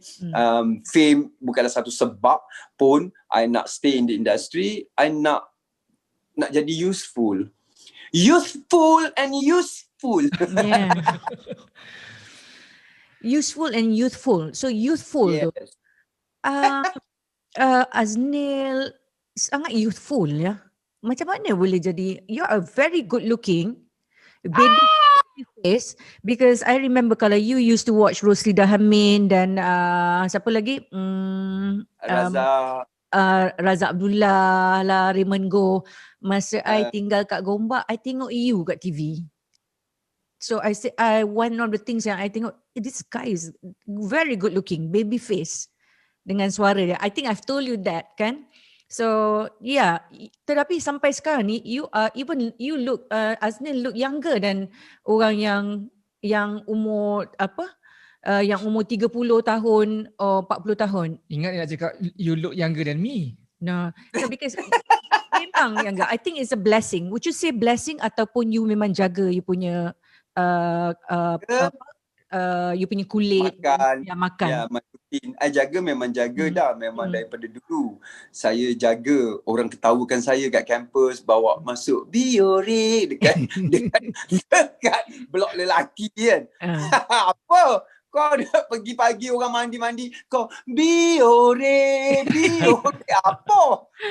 Tapi dah memang dari dulu. Lagi satu is energy tu kan Dang kan. Energy saya rasa saya tak penat kot. I don't sound penat, exhausted. I don't sound old. I don't sound not ready. Kan? I am so ready. Saya sangat energetic. That's me lah, because I suka buat benda. Dan I will not accept you punya offer to be in this talk kalau it's a topic of yang benda yang tak minat. So you nampak I buat benda semua, I sangat nasib baik. Saya sangat buat benda yang semua yang saya minat. Bila benda yang saya minat, saya punya energy luar biasa, saya punya projection luar biasa, dan saya tak ada malas, bunyi malas, energy tak ada. So itulah kot kalau orang kata why are you so energetic at this age? Tak penat dah. Tak penat. Rakaman boleh berdiri berjam-jam. Tak penat. Padahal dah tua ni. Bila balik, then oleh I rasa, loh, aku dah tua rupanya. How does this... Kadang-kadang a frustration dah. Bila I am being approached by a younger host, a younger talent, a younger star with energy yang malas, energy yang tak ready. Because to me, energy yang ready adalah energy to conquer the world. Energy yang kita nak takluk dunia tau. So kita tak nampak dunia kan. So dunia adalah dunia depan you lah. Apa benda yang you buat, inilah caranya sekarang ini. I cakap dengan you, for all you know, I am conquering the world because you are putting this on YouTube. YouTube will be accessible by many people. Then who knows that via this talk with your solid subtitle, and then suddenly people get inspired and say, hey, I watched that one guy from Malaysia and I think he is one substance yang we could explore, and that's how I get to Hollywood down. Yeah, Juliana Rancic. Yeah. That's how I get to Hollywood. Because I am being remembered as somebody yang will make people remember. If not because of me, people will remember because of people will remember of my country. Kan, so I was itulah dia. So I kan rasa sedih lah. The younger hosts, the younger stars, the younger singers, the younger actors, actresses who came to me said, "Assalamualaikum Pak Nil. Pak Nil, I cannot hear you, okay? Not that I'm old and deaf. It's just that you punya projection salah kot. You ni suka tak jumpa I ni?" Kan? Assalamualaikum Pak Nil. Pak Nil! Gitu. Nabil! Tu dia. Tu Nabil. Kan? Then I know kan benda ini adalah habit.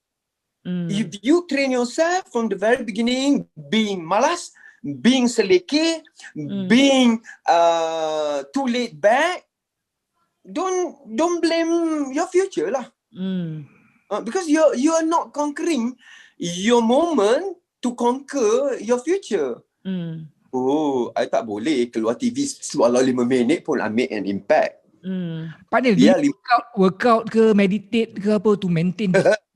My meditation is through sembahyang lah. Tetapi I punya workout, yes, I lari at least 1 hour on treadmill a day. I bakar about 600 to 800 calories per day, and then I make sure I lari about 6 to 8 kilometers a day. Every day? And I puasa kebanyakan waktu. Kebanyakan waktunya puasa as in intermittent fasting ke macam mana? Apa dia? Intermittent fasting ataupun memang tak makan?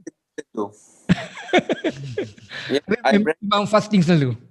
Semua bullshit. Kalau you boleh puasa dan you dapat pahala on top of it, kenapa you nak intermittent?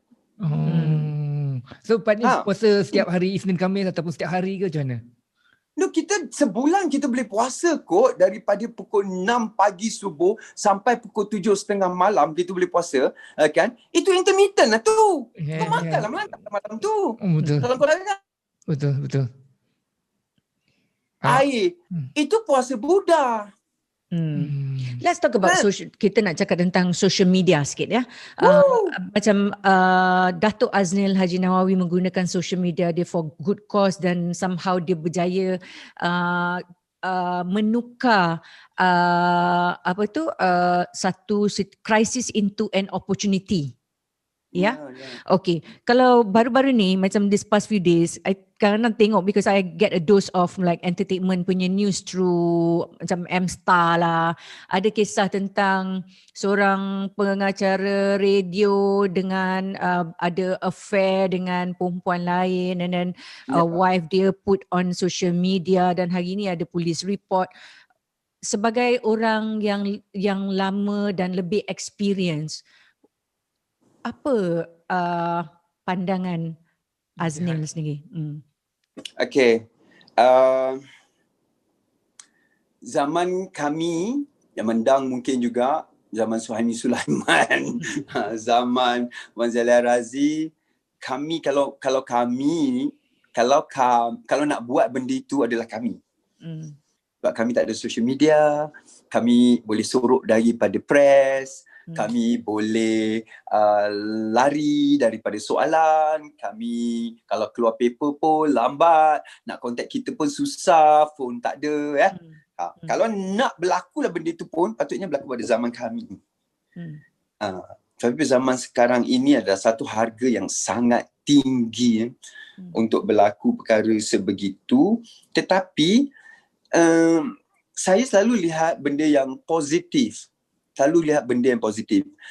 Okeylah, saya terus terang sebut je. Syuk, anda Syuk menonton ya, be positif daripada Pak Nil. Syuk untung Syuk, sebab kesalahan Syuk ditegur cepat.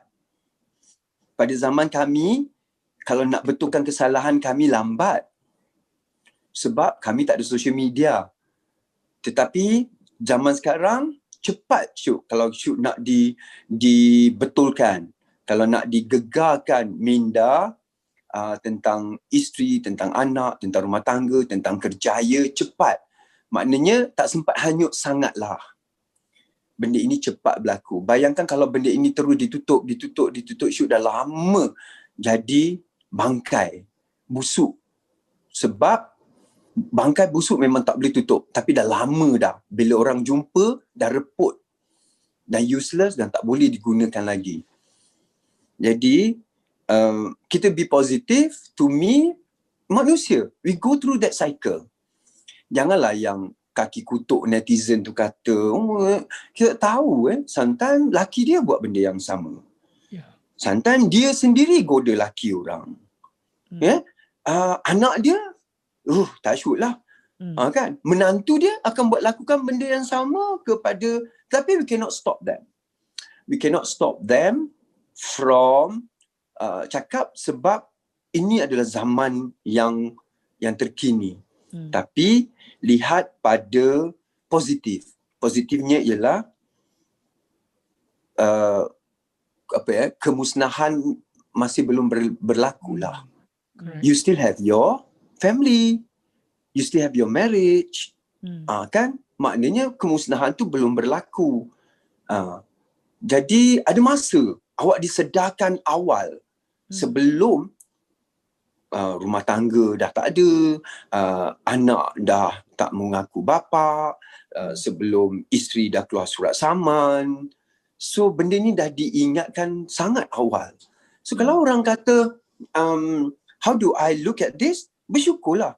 In whatever term apa semua, kan dah tak ada orang yang tanya saya. So saya pun adalah jenis orang yang tak DM orang sendiri, shoot ni partner, cakap dengan partner bukan jenis gitu. Now that you ask me the question, shoot adalah contoh kepada insan-insan lain yang two time the wife lah. Kan? Dan kita pun tak tahulah kenapa dia two time the wife. Who are we? We're not walking in his shoe. Kita tak tahu rumah tangga dia macam mana, why he went through that. And then I percaya ada juga suami yang menyokong Syuk sebab dia went through a marriage yang not to his favor. Kan? So dia kata, aku setuju Syuk buat macam ni. Kita tak tahu. We never know. Yeah. We don't know until that person buka mulut sendiri.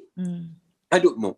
So siapa kita siapa kita nak menilai orang itu orang ini. Cuma sekarang ini saya kata fikir radio hanya baru menggantung. Nampak tak? Radio tak buang. Maknanya belum terlambat. It's not too late. Tapi cakap tentang tindakan radio untuk menggantung Syuk tu, ada diorang sebagai employer ada right ke? Pasal itu adalah satu personal issue. Bukankah? Ya, tetapi can you imagine kalau lah dia benda itu akan kita kena akut lah. Kalau benda itu orang nampak macam saya nampak Azli, nampak Astro. Okay. Nampak Syuk, nampak hot. So susah. Okay. Susah.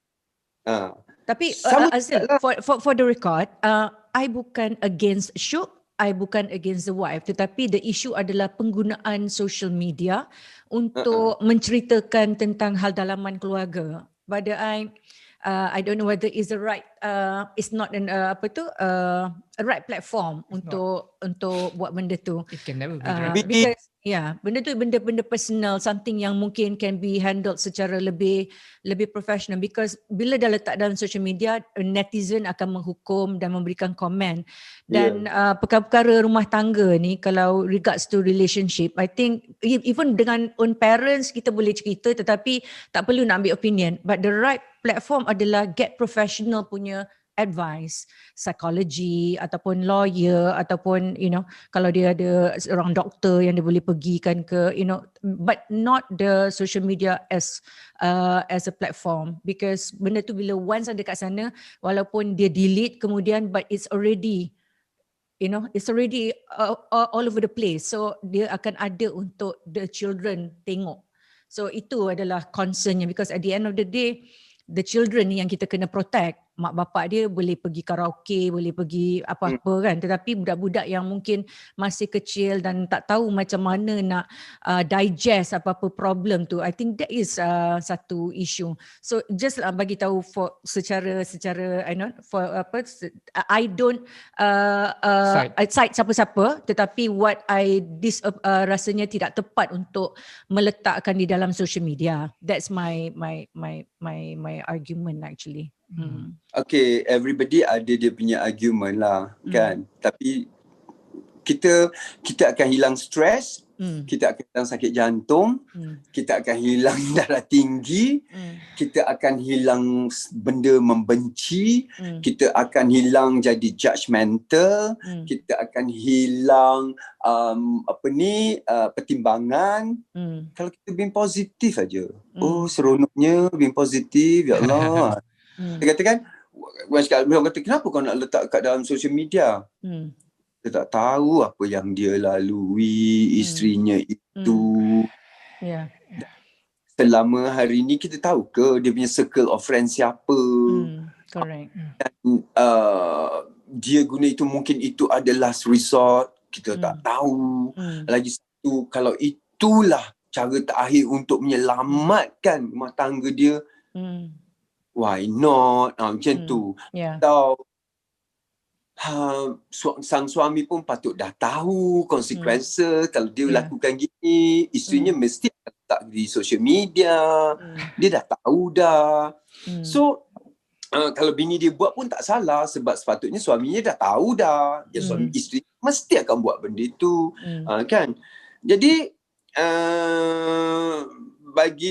bagi saya, kita hidup dalam ni lah, dalam dunia baru yang penuh dengan social media. Dulu orang akan cakap, you ada masalah, kenapa you tak selesaikan masalah you sendiri, kenapa you nak pergi ke press? Kan sama je sekarang ini. You ada masalah, kenapa you tak selesaikan masalah you sendiri, kenapa you nak pergi ke social media? Sama, situasi dia sama dah. Zaman dulu, you ada masalah rumah tangga, tapi kenapa you nak pergi ke pejabat agama? Selesaikanlah sendiri. Sama. You ada masalah, kenapa you nak pergi cerita hal rumah tangga you pada your parents? Selesaikanlah sendiri. Sama, situasi dia sama. Ya, betul. Tapi macam Aznil, you said, so your life has been, you punya journey has always been like macam blessed dan lucky ya. Ada tak kontroversi dalam sepanjang career yang Aznil rasa macam, oh my God, I just give up? Ada. Itulah saya cakap. Inilah benda yang saya kongsikan. That is the time where I learn how to be positive.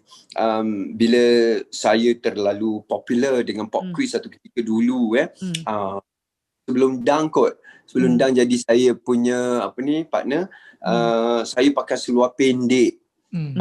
Zaman tu kan Boys to Men. Boys to Men pakai seluar pendek, jacket, tie dalam, tapi seluar pendek. Wah, I pun nak lah Boys to Men. Tapi dedahkan aurat, lutut.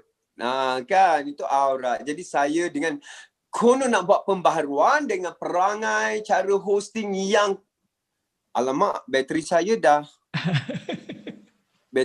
dah mula menyedihkan. Jadi dengan perangai saya hosting yang konon nak ceria kan, melompat sana melompat sini, kadang-kadang mulut pun terlaser, tercelupar. Jadi nama saya dah disebut dalam masjid negara. Ya, saya lihatlah wahai muslimin dan muslimat, bagaimana ideologi barat telah mula merasuk program-program remaja tempatan, pop quiz, antara rancangan yang terang-terang menjatuhkan akidah anak-anak muda. Macam mana perasaan kau, Dang? Hari Jumaat, khutbah Jumaat Masjid Negara yang ditelikas ke seluruh negara oleh RTM. Wow. Jadi ketika itu saya sempat lari sebab tak ada social media. Jadi press tak boleh nak contact saya sebab tak ada handphone. Jadi diorang cari telefon TV3 tak nak bagi statement. Saya sendiri berbincang dengan TV3 kata relax dulu, benda tengah panas. Saya pun relax, saya pergi kepada ayah saya kata, padan dengan muka kau buat sesuatu, sampaikan ayah tak tahu benda-benda ni semua, tetapi kalau salah akidah, imam kata salah. You cannot go against the imam. Jadi saya pun construct lah macam mana nak ayat nak debat. I turn positif.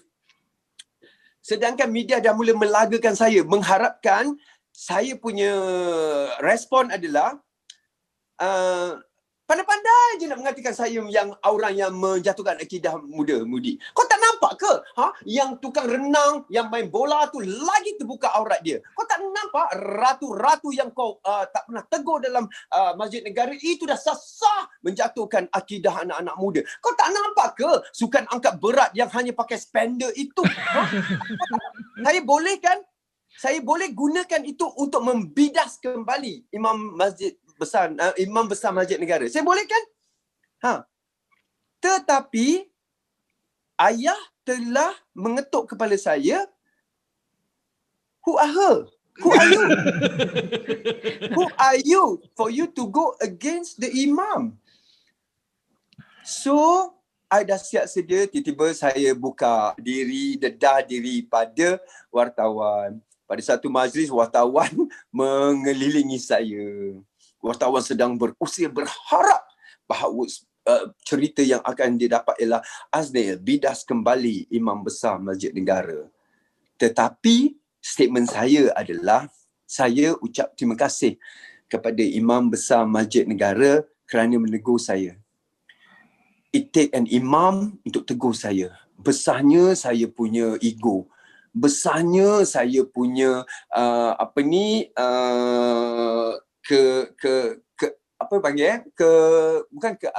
kesesatan. Macam itulah. Sampai imam besar nak kena. Tetapi saya kata saya adalah orang yang sangat beruntung. This is my word. I cakap exactly, saya adalah orang sangat beruntung. Kerja saya mendapat perhatian golongan tinggi. Dan apakah pekerjaan lain di dunia ini yang ditegur oleh orang-orang penting? Saya salah ditegur oleh imam besar masjid negara. Subhanallah, saya kata. Kerja awak sebagai cikgu, sebagai engineer, sebagai ni, awak ditegur tak? Jadi itu kelebihan saya sangat bersyukur dan saya ucapkan selamat kepada imam besar. Terima kasih sangat-sangat, selamatlah dunia akhirat kerana menegur saya, dan saya cakap terima kasih sangat-sangat. I will make myself a better person. Habis kejap je interview tu. Pak Nil, you are such an amazing person, Pak Nil. Ini saya cakap terus terang, saya tak ada skrip. You're such an amazing person. Saya astounded, impressed by the person that you are. Saya rasa Dang Surah is a very fortunate person yang selama ni berkenalan dengan you, start dengan you ketika pop quiz.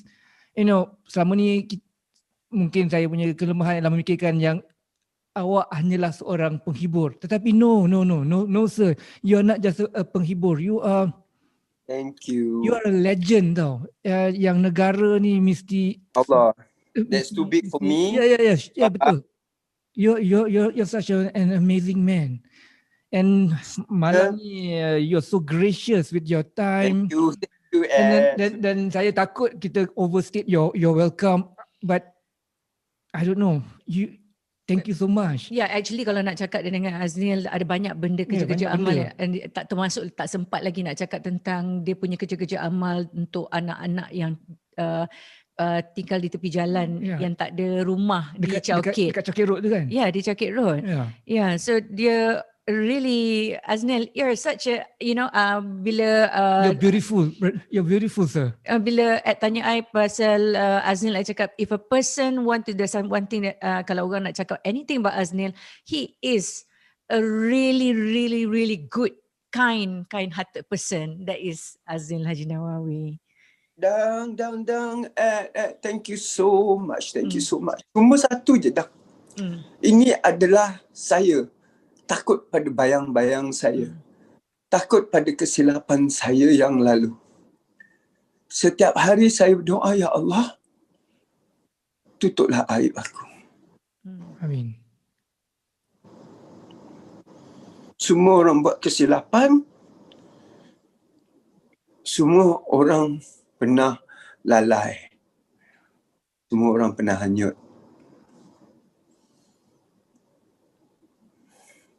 Saya harap Tuhan tutuplah aib saya. Yang dulu, yang sekarang. Dan bila saya tak ada pun.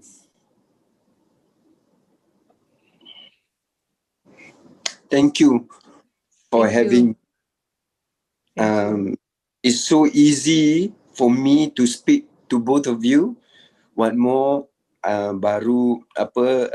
pertama kali saya bercakap dengan Ed yang datang daripada keluarga lama saya yang saya kenali lama. And Dang has been always there as a friend. Kalau saya minta tolong, Dang will always be there to help me out, and vice versa. I tak pernah I'm so happy to be working. I tak pernah cakap tolong, to be working. To me, I seronok kerja dengan Dang, and it's easier actually for me to to tell all. Tapi sebab masa, dan saya ingatkan YouTube ni boleh sampai berapa jam pun boleh. Tetapi Tuhan kata handphone kau bateri berapa? Okay, Azil. Okay, last message kepada mereka dalam pandemik ni. A message from Azil Haji Nawawi about SOP dan keeping it safe. Yeah. The message yang kita kena buat, ada orang kata new norm. New norm bermakna kita akan hidup dalam keadaan ini selamanya tau. Bukan keadaan baru selamanya. Bukan new norm, kita akan hidup sekejap, lepas tu bila dah tak ada COVID, kita kembali kepada old norm. Tidak. New norm adalah kita akan hidup dalam keadaan ini selamanya. Terimalah hakikat itu, bahawa COVID akan menjadi our friendly neighbor. Kan, kita akan hidup dan mungkin dia akan berarak pinak dalam bentuk-bentuk dan juga nama yang berbeza pula selepas ini. So it's not going to be the same anymore. Anak-anak, I am so sad that you are going through this life, a very different life from what your grandfather, your mother went through. It's so different. Okay? And we are very unprepared. Macam mana kami nak pegang tangan korang? How are we going to hold your hand to go through this? Because we are very unprepared ourselves. We went through this together, which is not right. Dulu masa saya kecil, ada masalah, I have my father to advise me. I have cikgu to advise me. Bila benda ini berlaku, we are very unprepared, unaware, and not ready. So, anak tanya, ayah, lepas ni macam mana sekolah ke tidak?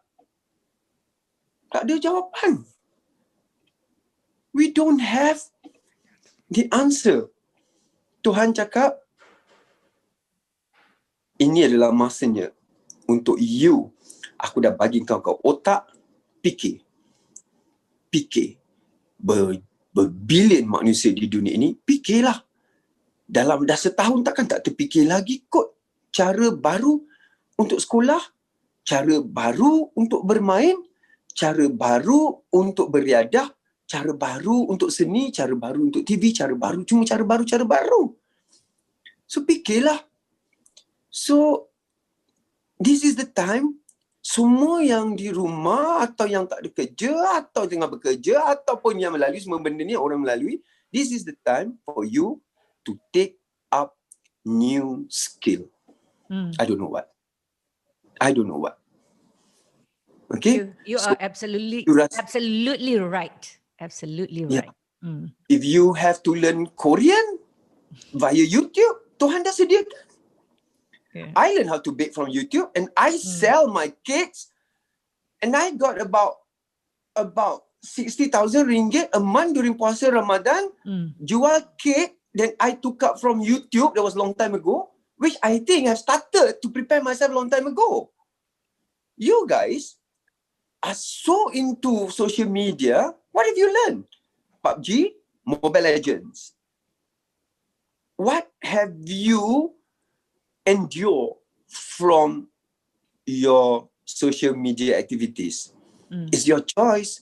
Semua di tangan awak. Awak nak klik konten apa?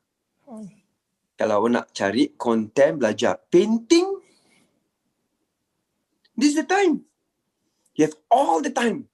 And you never know that painting will support financially your life. You don't know.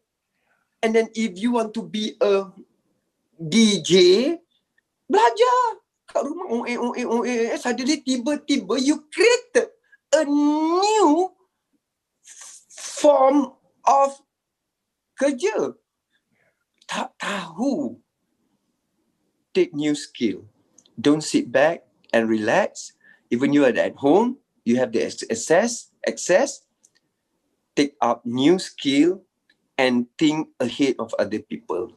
I think ahead of other people long time ago, and I advanced thinking helped me to be relevant until today. You are so inspiring. You are so inspiring. Thank you so much, Aznil. Give me best platform ever.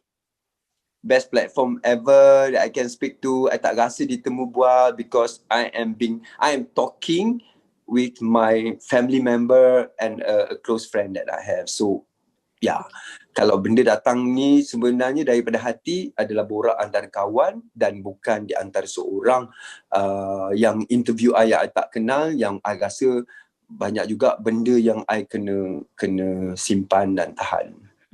Thank you so much. Thank you. Kita meet up soon ya. InsyaAllah. Stay safe. Stay safe. Bye. And I'm so sorry. I am not ready in terms of my hair and everything. No, you always look perfect. You are just beautiful the way you are. Yeah. I am apa ya?